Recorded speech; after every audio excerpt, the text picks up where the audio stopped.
Olá, você que nos acompanha em multiplataforma pela Rádio Câmara Bauru no 93,9 FM e nos canais abertos e fechados que você já conhece na nossa missão pública pela Rede Pública Legislativa através da TV Câmara Bauru. Qual o panorama das finanças municipais, o acompanhamento da execução orçamentária, uma missão pública das audiências, mas também de você como cidadão, para a gente ver a capacidade de arrecadação do município, do aumento das despesas obrigatórias, as chamadas despesas cativas, investimentos para os enormes desafios do município, da lista de necessidades que você mesmo coloca através dos seus representantes populares aqui no Poder Legislativo, para a gente ver a capacidade do Poder Público e das empresas da administração indireta darem respostas a esses desafios. Para ter um panorama pedagógico na entrada do ano 2025 e você ter uma ideia dos principais números, nós estamos no estúdio da Rádio TV Câmara com dois especialistas de carreira. Aliás, eles têm a coincidência de conhecer também a máquina, porque ao longo dessa carreira percorreram e estão percorrendo diferentes missões, seja na administração direta, na Secretaria de Economia e Finanças, como, por exemplo, na Endurb, no caso do Everson Demarque, e também na Companhia de Habitação, agora com o Everton Basílio, que também esteve em Brasília durante o período da discussão do chamado acordo, daquela que é talvez a maior dívida e desafio do município. Por isso, muito obrigado a vocês. Everson Demarque, secretário municipal de Finanças, que até dezembro presidia a Companhia de Habitação, a Coab de Bauru, e o Everton Basílio, ex-secretário de Finanças e que agora assume o desafio no lugar do Everson lá na Coab por terem vindo conversar conosco. Obrigado pelo convite. Obrigado. Vocês estão bastante habituados com aquela sequência que a gente chama, né? Chata para o público lá de ver as planilhas, de explicar, aí vem inúmeras perguntas tiradas do dia a dia. A gente faz aqui um trabalho de agradecer a vocês como servidores públicos dessa missão que a gente chama que é pedagógica, de organizar os principais dados para que no meio de um emaranhado de algo que é muito técnico da contabilidade pública, do acompanhamento da gestão do dia a dia, para as pessoas entenderem um pouco desse raciocínio. Vamos falar do panorama da última gestão, por exemplo, de 2021 a 2024. Esse jornalista aqui, por exemplo, tem repetido em sequenciais matérias, olha, o nosso superávit, o caixa sempre arrecadando mais do que o ano anterior. Só para lembrar você do dado nominal ali sem inflação, pega só a receita e depois tem o crescimento das despesas. Ó, em 2021, 114 milhões a mais do que o exercício anterior. Em 2022, cerca de 45 milhões. Em 2023, com a entrada de um recurso gigantesco extra-orçamentário, ou seja, um dinheiro que estava represado na Justiça Federal da conta do viaduto, 252 milhões de reais. E 2024, de novo maior do que 2023, quase na casa dos 150 milhões de reais. Isso dá uma dimensão da capacidade de crescimento de receita do município, mas o Everson já fez isso, o Everton sempre ponderando com a gente, olha, quando entra mais recurso, você tem que ter um planejamento de gestão, porque as despesas também não ficam iguais ao exercício anterior. Fiquem à vontade. Eu acho que essa ponderação, essa pontuação que você fez com relação à receita e à despesa é importante, porque a gente vê muito o valor nominal, né? Aquele que de fato aconteceu. E a gente acaba esquecendo que as despesas também sofrem o acréscimo, né? Se pegar aí o período de 2024, em torno de quase 5% de inflação. Em alguns produtos a gente tem até uma inflação bem maior, você pega a parte de alimentação, a parte de medicamentos. E são produtos que a prefeitura acaba consumindo em grande quantidade, né? Isso vai afetar também. Então, quando a gente fala aumentou 10% a arrecadação, se você for trazer de forma real, né, qual o valor real, não deve ter ultrapassado aí 5% e olhe lá se deu tudo isso de aumento. Ou seja, Basílio, você sempre tem repetido isso nas nossas conversas aqui, que é importante para ter a ideia de gestão de planejamento lá na reunião com o secretário, agora estamos no começo do ano, mas eu imagino isso lá na montagem da LDO, depois do orçamento, né? De segurar as vontades, os ímpetos naturais. O cara que é governante, a secretária, ele quer realizar, é natural isso, né? E aí tem que fazer o papel, que é sempre o papel difícil de vocês dois, que já executarem funções e períodos diferentes, de falar, olha, calma lá, não dá para avançar tanto. Exato. Lembrando também que em 23 e 24 teve esse aumento mais significativo de arrecadação e foram receitas pontuais, né? Primeiro a liberação dos 74 milhões e depois a liberação dos 21, 22 milhões, mais a venda da folha de 25 da Bradesco e mais 3 da Caixa, que foram recursos que vieram de forma única. Então, normalmente esses recursos que não são de forma corrente, eles não podem ser gastos em despesas de caráter continuado. Então, eles têm que ser, principalmente em investimento, ao começo, meio e fim, porque são receitas que não vão se repetir nos próximos anos. Então, às vezes você vê aquela disponibilidade financeira e você quer abrir um serviço na saúde, um serviço na assistência social, e você vai conseguir custear ele o quê? 1 ano, 2 anos no máximo, e depois você não vai ter mais esse lastro aí para fazer. Então, principalmente esses recursos que vieram de forma extraordinária, eles não podem custear as despesas de caráter continuado.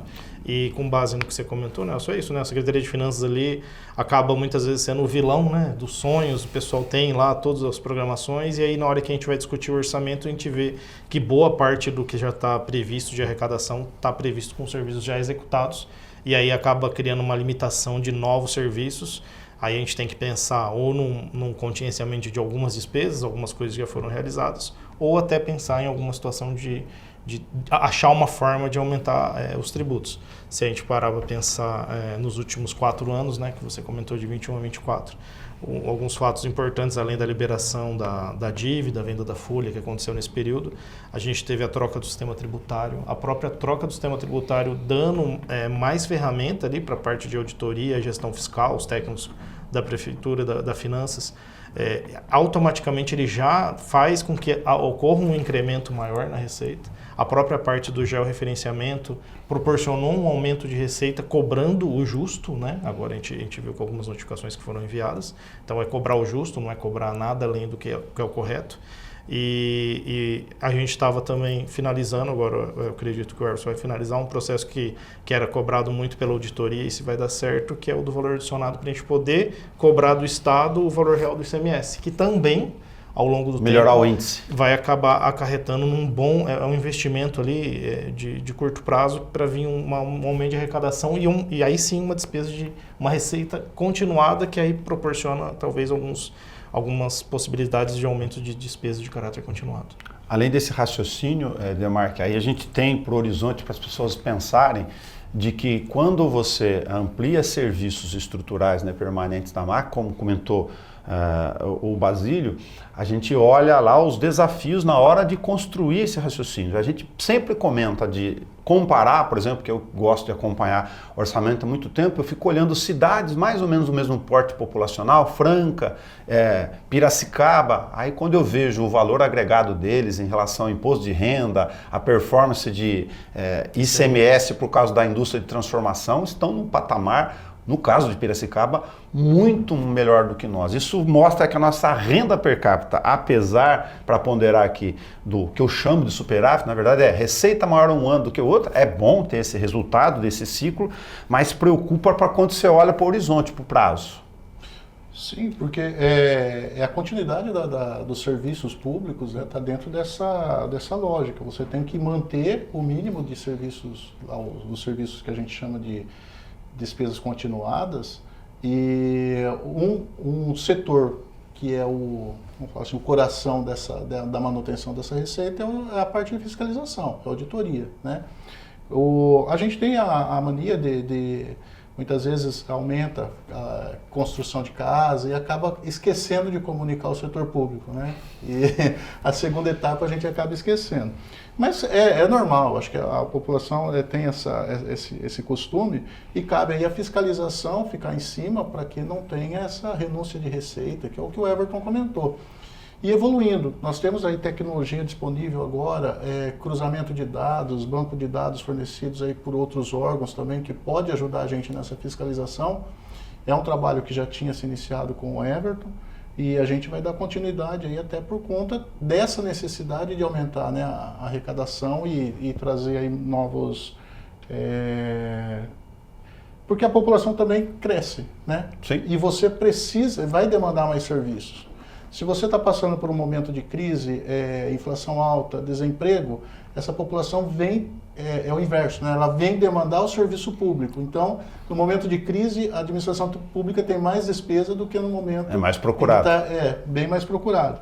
E a gente tem que manter esse equilíbrio. Tem que trabalhar em cima para poder garantir que os serviços sejam realizados. E tem um outro dado aqui do Empoderável, a gente chegou a comentar no final do ano, né, Basílio? Mas para colocar na roda para as pessoas entenderem, os secretários municipais, que tem um conjunto, um núcleo lá, né, e Bauru participa dessa discussão, estão já neste momento preocupados, agora é muito mais com o Demarque lá, de saber como vai ser aplicado, por exemplo, a regulamentação, que é paulatina, mas é logo ali, se não fizer desde já, da reforma tributária. Agora é origem e destino, peraí, como é que ficam as minhas contas? Estava falando com o secretário municipal de Lençóis Paulista, que tem a Bracel, dobrou o ICMS, lá a capacidade, e ele falou, mas nós estamos preocupados porque agora a gente produz aqui, mas o recolhimento vai ser onde se consome. Como isso vai impactar? O que vocês têm conversado? Se já tem um tempo de você ver isso também, Eros?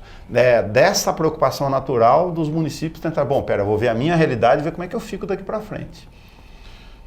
Eu vejo que Bauru talvez não seja tão penalizado, né? Talvez até ele acaba ganhando recursos aí nessa nova metodologia. Só que é uma metodologia que ainda está sendo discutida as regras, né? Uma situação é você criar a regra de uma forma técnica de que vai trazer o recurso para o município. E isso daí passa por um projeto de lei, passa por discussões na Câmara, que muitas vezes não é técnico a discussão. Então, o que deixa a gente um pouco apreensivo é como que, de fato, vai seguir essas regras que foi proposto pelos técnicos ou vai ter alteração depois, né? Então, mas a grosso modo, que a gente vê pela ideia que é dado pelos técnicos hoje que discutem esse assunto, Bauru acho que estaria tranquilo com relação a isso. Não sei a opinião do Everton, o que ele tem de avaliação sobre isso, a gente acho que nunca conversou sobre isso, né? Mas é a forma que eu vejo, né? Opinião particular minha é com relação a isso. Eu vejo isso também sobre esse ponto, até complementando. Bauru, ele tem uma parte de consumo muito grande, né? Tanto é que a própria pessoa às vezes vem e consome aqui, então se for na destinação final, realmente Bauru tende a ser beneficiado. Mas vai ser um trabalho, fiscalização, vai aumentar a parte de fiscalização por parte dos municípios, então a parte da própria auditoria fiscal vai ser mais exigida com relação a isso, com a unificação do ISS e do ICMS, que vai virar o IBS, né? Então, vai ter bastante alterações, já começa, e fica nessa, né? O texto está indo para a Câmara, para o Senado, sofrendo sempre uma ou outra alteração, ficar acompanhando, então o que está bom hoje pode, de repente, sofrer alguma alteração amanhã, então é acompanhar e torcer que Bauru consiga realmente uma boa proporção desse valor adicionado, aí, dessa arrecadação desse novo tributo. Para você que nos acompanha aqui na Rádio e TV Câmara e vê, por exemplo, o arcabouço fiscal, a discussão do governo, ter que fazer contingenciamento, cortes no orçamento para fechar as expectativas em relação às despesas do governo federal, discute emendas com o Congresso tenta puxar um pouco mais. Este tipo de discussão do ponto de vista de equilíbrio ao longo do tempo, guardada a dose do município, da realidade aqui, ela acaba acontecendo com os secretários também e com as companhias, a administração direta. Então, nesse caso, temos dois exemplos aqui importantíssimos, que é a questão da Coab, né? Um pouco da Indurb também para a gente colocar aqui no nosso bate-papo, e essa capacidade do município de enfrentar desafios. Eu coloco isso por causa, por exemplo, das contas da Previdência, que são talvez um desafio importantíssimo desse momento. A gente tem lá 5 milhões e 300 de saques no fundo de previdência, todos somos servidores aqui de carreira, inclusive estamos falando de um assunto que nos dói, né, do ponto de vista do dia a dia, sem nenhuma preocupação desse exercício, e aqueles que temos a responsabilidade de discutir isso daqui para frente, para alertar para o município o seguinte: olha, neste ano de 2025, com a venda da folha mencionada pelo Basílio, por exemplo, e a necessidade a cada 5 anos, que foi ajustado nessa gestão, é preciso dizer, com lei, garante aí um suspiro em relação à conta. Mas, a grosso modo, a partir de 2026, volta a regra natural de novo, ou seja, temos aí cerca de 65 milhões de reais da realidade atual faltando no caixa. E se você fica retirando do que está lá aplicado, evidentemente, uma hora a tua poupança fica Isso é desastroso a curto prazo, com poucos anos. E de outro lado, temos, nem tão conhecido pela maioria das pessoas, uma regra da lei fiscal que diz o seguinte, mas pera lá, você não pode ficar aumentando as suas despesas assim e na hora de decidir, você tem que manter aí, para aprovar suas contas, 5%, a lei fiscal. É o mínimo, né? É o mínimo, de 15% a 5%, o mínimo de investimento para as contas anuais, senão você não consegue atingir essas duas coisas. Como vocês veem esses dois desafios, né? Porque se pegasse hoje isoladamente a conta da Previdência e falar, não, já fizemos uns esforços, mas vamos pagar, simplesmente os 5% não teria sido atingido já o mínimo no ano passado, já em 2024. Bom, com relação à Previdência, a gente sempre fala, né? A Previdência, eu acho que é o maior desafio dos próximos anos. Se nada for feito a partir de 2027, um aporte de 50 milhões vai para 120, mas a gente tem 2026 nesse meio aí que vai ter um prejuízo, igual você falou. 25 devido à questão da venda da folha e a lei municipal que foi feita agora nos últimos 4 anos, foi alterada até por uma necessidade de ajuste, e com esses balões de venda da folha que previu o repasse superior a 50 milhões ali naquele exercício, vai dar esse equilíbrio agora em 2025, então eu acredito que da parte financeira não teremos problema na Funprev, embora com relação a, se você parar para pensar cálculo atorial, não teremos problemas, né? Desde então todos os déficits foram sanados, mas a Prefeitura também chegou no limite dela tem 2 leis de aporte já. Então aumentou a alíquota aumentou patronal. A alíquota patronal para todos os órgãos, Prefeitura, a própria Câmara, DAI, e também a gente fez uma adicional para a educação em mais 6%, além dos 28%. Então, a Prefeitura chegou praticamente no limite dela ali, já paga a dívida, paga aporte, paga a contribuição já com valor no máximo possível ali, que é o dobro, e na educação um adicional. Então, a Previdência é o grande problema ali que vai ter que ser estudado, alguma medida vai ter que ser, ou segregação de massa, ou alguma coisa, eu acredito que a gente não vai fugir. Se pegar grandes municípios, São José do Rio Preto, Ribeirão, esses municípios fizeram a segregação e, em alguns casos, também a reforma da Previdência. Eu sei que é um assunto doído, mas é algo que vai ser inevitavelmente ter que tocar nesse assunto de forma técnica, né, e política, porque é um assunto que vai ser discutido na Câmara Municipal. Então, eu vejo a Previdência como o maior desafio para a gestão. Isso passa até muito pela pasta que o Everson assumiu, a Finanças, porque é ali que a gente faz, por exemplo, no próprio PPA desse ano, a gente vai ter que definir, né, o PPA já está aí no meio do ano, tem que ser elaborado, o que vai ser feito para os próximos 4 anos. Então, é um desafio aí que vai ser bem significativo. E além de todo esse desafio que você colocou, eu acho que outro problema é com relação à própria gestão da orçamentária, né? Porque a lei ela traz vários percentuais, limites para gastos, para contenção. Quando a gente fala que no mínimo 5%, né, porque ele limita 95% os custos com os gastos da receita corrente com o custeio, e no mínimo 5% de investimento. A gente está falando aí na ordem de 100 milhões. Né, e as despesas com a Funprev na ordem de 150 milhões que o Everton colocou.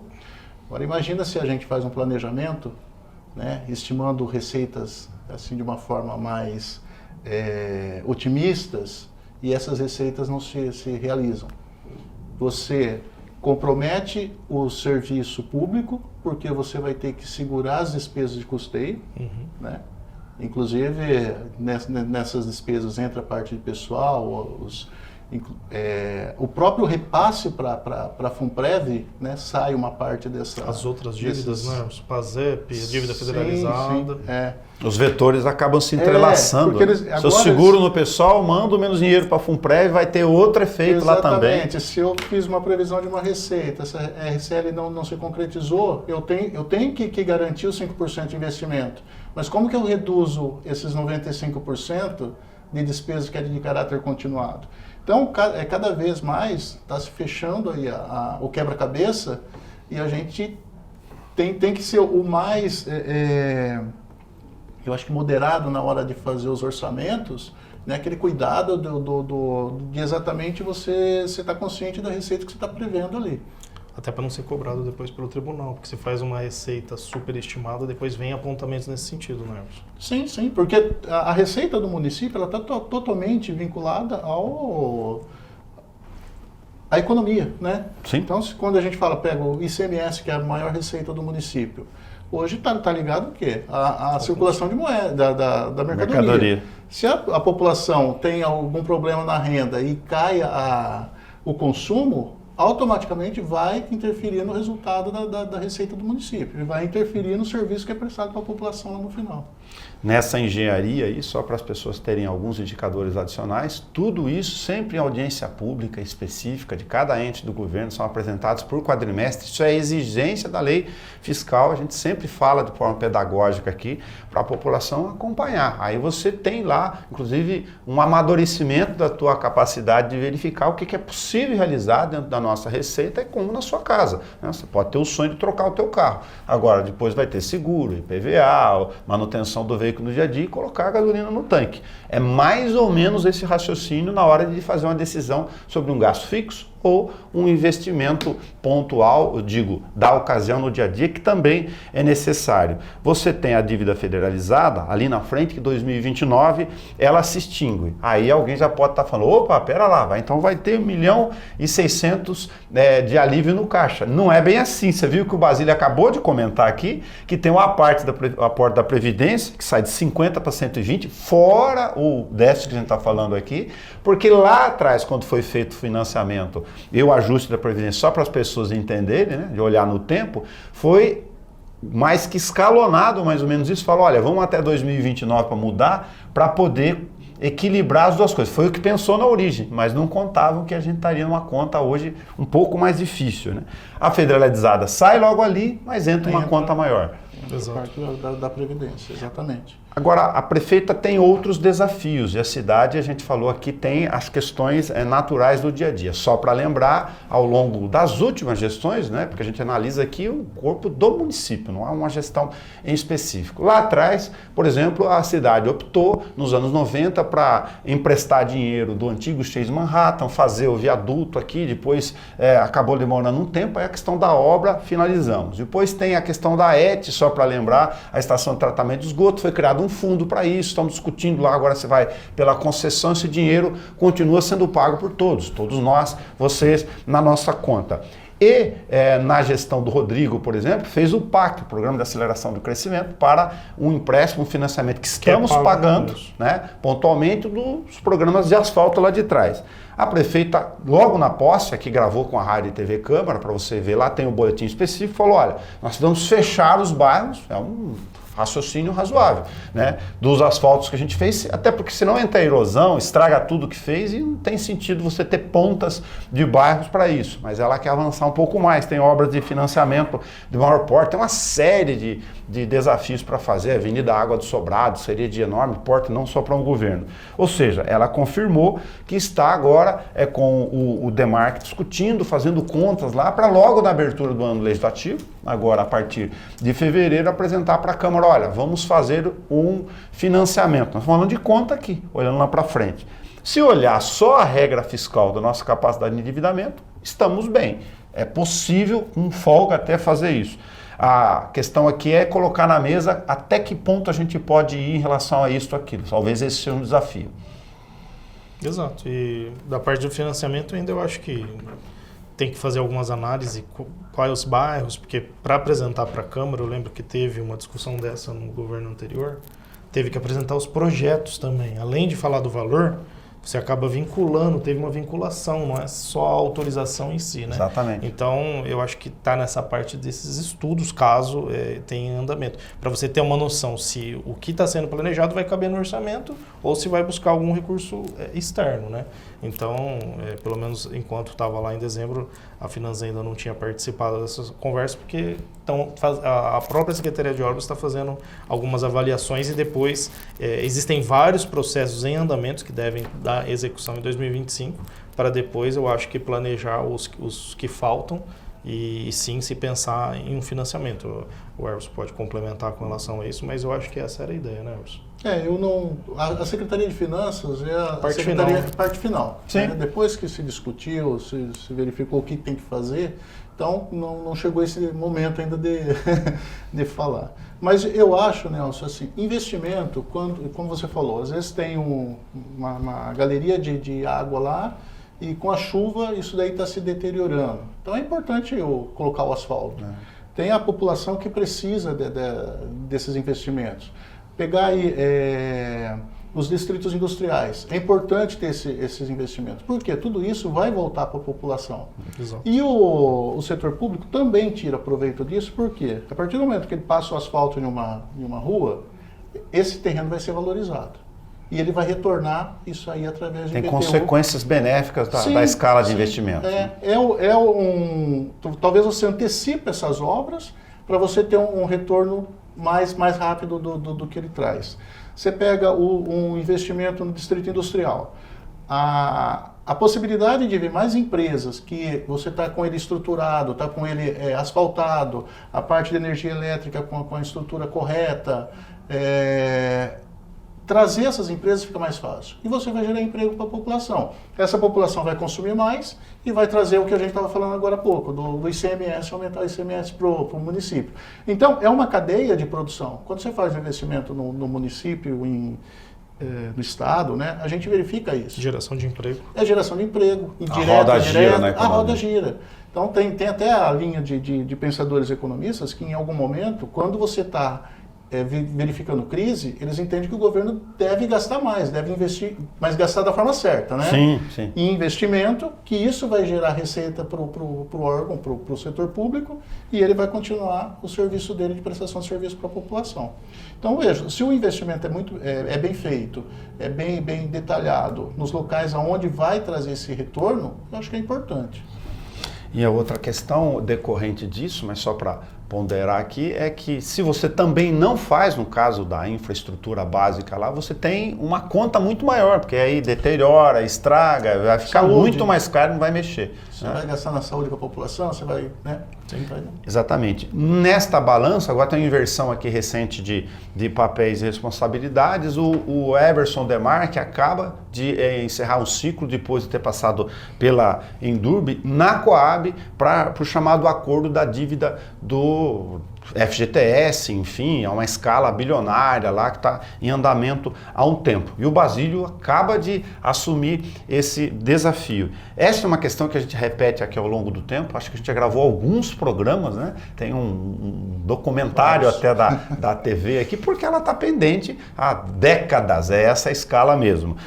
De que forma isso se compõe aqui com o dado do final do ano, uma preocupação que depois, felizmente, de dezembro de 2019, por causa da operação do GAECOS, para as pessoas lembrarem, a Coab voltou a poder ter lá uma reservinha, né, do dia a dia. Tem um dinheiro hoje no caixa lá de perto de 60 milhões, mas uma das credoras foi lá e conseguiu o primeiro bloqueio direto na conta. Como é que vê essa preocupação e o desafio de finalmente fechar o acordo da Coab? Esse ano a gente foi surpreendido, né, no início do ano com esse bloqueio, né, da San Carlo, mas além, né, da discussão agora tomando pé mais internamente da Coab, além do acordo da Caixa, que ainda alguns pontos ali com relação à prescrição que a gente teria que definir e ter alguma decisão para ir depois sim, porque se realmente a gente conseguir, até com base no corpo técnico ali da Coab e um trabalho que o Everson iniciou lá, da possibilidade de prescrição em alguns contratos, então se realmente a gente tiver um sucesso, e essa resposta deve sair ainda em 2025, se tiver êxito em algumas prescrições, a gente consegue diminuir o valor da dívida. E existe essa possibilidade, está indo para perícia e tudo mais, e a gente acredita que em 2025 a gente vai ter o resultado. Caso essa discussão judicial ou é com a administrativa? Judicial já. Então, se a gente realmente conseguir ter êxito nessa questão da prescrição e a gente conseguir que alguns contratos saiam desse acordo, a gente diminui o valor, então é algo ali que eu acho que ainda vale a pena esperar para a gente tomar alguma decisão, que são alguns contratos ali importantes.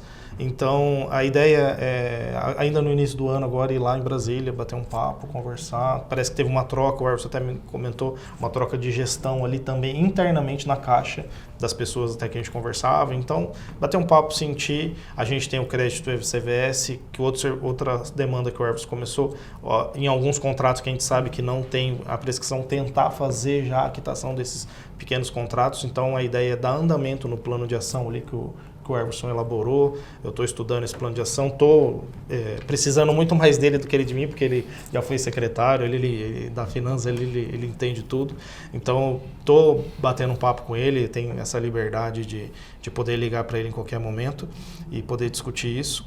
E com relação às construtoras, a ideia também, Nelson, é sentar e tentar conversar com uma por uma, ver o que é possível. Eu sei que várias delas já tentaram fazer acordo, tentar conversar. Porque se a gente conseguir resolver as construtoras e nesse meio tempo agora aqui discutindo essas questões judiciais com a Caixa, sem perder de vista o acordo, porque o acordo é aquilo lá, né? Sim. O acordo é cada um ceder um pouquinho e chegar num bom senso que não seja ruim para ninguém.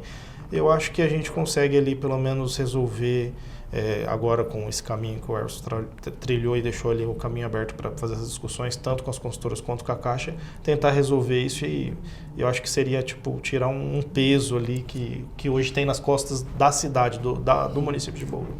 Eu acho que é legal também, Nelson, porque às vezes as pessoas querem um resultado imediato, né?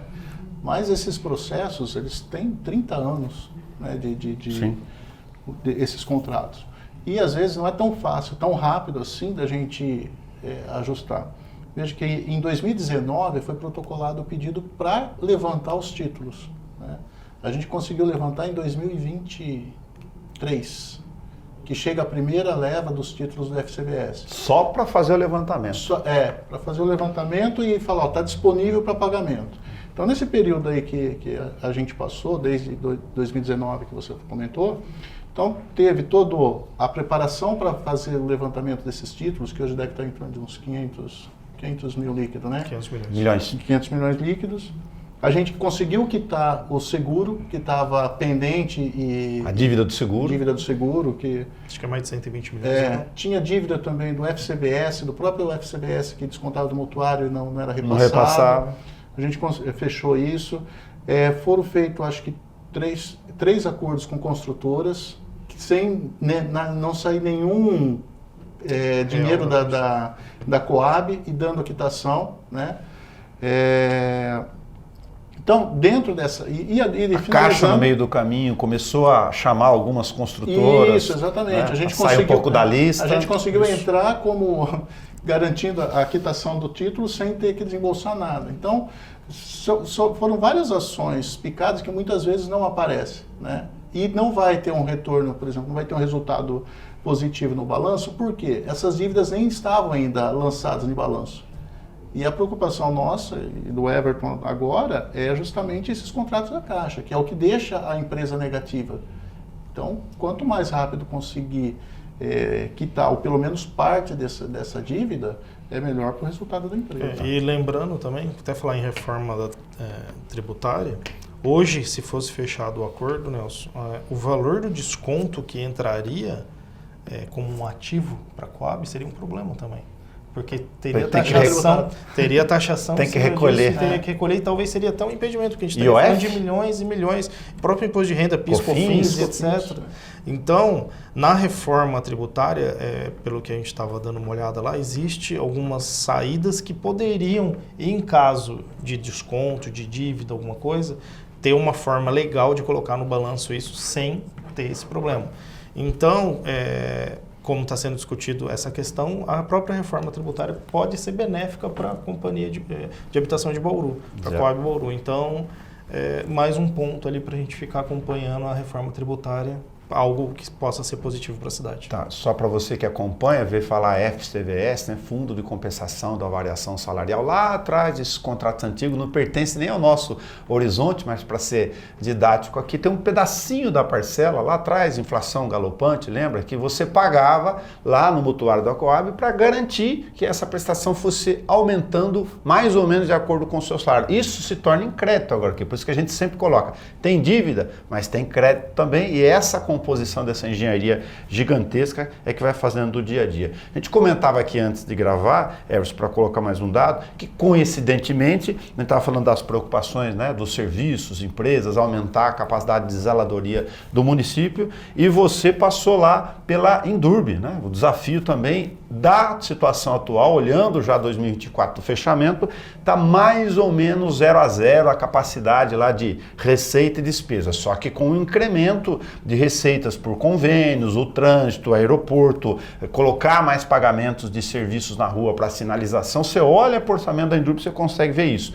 E de outro lado você fala, bom, mas essa empresa, de novo olhando aqui a regra do investimento, ela tem que ter capacidade, no mínimo, de trocar seus equipamentos do dia a dia, senão ela não para em pé. Eu sei que o município acaba olhando para eles no dia a dia. Bauru, agora tem que ser justo, ela é uma das únicas cidades de porte médio, se não a única, que não tem cobrança por serviços relacionados à questão de lixo no dia a dia. E isso pesa muito nesse horizonte. Sim, sim, pesa. Quando eu passei pela Indurb, a gente fica totalmente dependente da prefeitura. E ao mesmo tempo a prefeitura tem os compromissos dela, né? E então assim, para ter receita na Indurb, você tem que criar uma despesa na prefeitura. E essa taxa aí da limpeza pública, que em outras cidades ocorre, né? Já tem até, a maioria dos municípios já possui, seria um valor que injetaria recurso para a Indurb e traria também aumento da arrecadação para o município, né? Não é dentro da nossa receita corrente líquida, ela traria, não é uma receita intra-orçamentária que você não soma, ela iria somar. E é importante para a Indurb esse investimento. Agora que está se equilibrando, como você falou, está no 0 a 0. É importante começar o investimento, justamente, mesmo caso da Coab. Por quê? É os investimentos que ele vai mudar o resultado da empresa e demonstrar que a empresa tem um ativo maior do que o passivo. Senão, né? Senão não vai mudar. Né? Vai ficar elas por elas e o resultado continua negativo. Por quê? O ativo dela ela é abaixo do passivo. Eu lembro disso, Basílio, só para acrescentar um dado da Indurb, que pode não estar no dia a dia das pessoas, né? Por isso o papel de ser pedagógico. Cada vez que vai compor o custo da Indurb para o orçamento de despesa, tem lá nela um peso por força de todo esse histórico, não é de uma gestão não, são de vários que foram sendo acumulados, porque como ela não conseguia pagar as contas, aí no INSS parcela. Quando você vai fazer o teu custo unitário, está carregando um peso gigantesco ali para dar esse 0 a 0, não é a custa do nada. E aí a gente fica discutindo, de onde vai tirar? A prefeitura tem o seu limite de bancar esse serviço sem ter a contraprestação do serviço com o pagamento, né? Exato. Além dessa questão que o Everson comentou, da própria aumento da receita corrente líquida, também existe, a partir do momento que em outros municípios, por exemplo, do porte até de menor porte, já estão adicionando essa taxa, que é prevista até no marco de saneamento, ela dê essa previsão, porque aí você libera esse valor que é pago hoje para aí sim, de repente, serviços de caráter continuado, ou na própria educação, ou na própria saúde, ou na própria assistência social, que às vezes existem as necessidades do município, sim. Então acaba dando um desafogo, porque aquela despesa que hoje paga, a gente coloca uma outra receita de caráter continuado, e essa aqui é liberada para fazer novas ações, ou para próprio aumento de investimento, de um primeiro início, para poder dar esse fôlego, mas também proporciona uma possibilidade de aumento de despesas de caráter continuado, porque a gente tem uma nova receita de caráter continuado. Como é difícil compor aí o quebra-cabeça que o Demarco comentou e o Basílio aqui no dia a dia, na hora de definir políticas públicas e gestão financeira. Você vê que do ponto de vista dos dados gerais, se a gente comparar com outros municípios, nós temos de fato uma situação de equilíbrio econômico-financeiro por força dessa gestão e dessa discussão aberta de cada um dos dados. É o tal da eterna vigilância para acompanhar no dia a dia. Eles são servidores de carreira e emprestam também para você que está aqui esta contribuição, por isso a Rádio e a TV Câmara agradece ao Everson Demarque, que é o atual secretário municipal de Finanças, que deixou a Coab, que agora o desafio está com o Everton Basílio, que estava na Secretaria de Finanças. Então, obrigado por terem vindo aqui.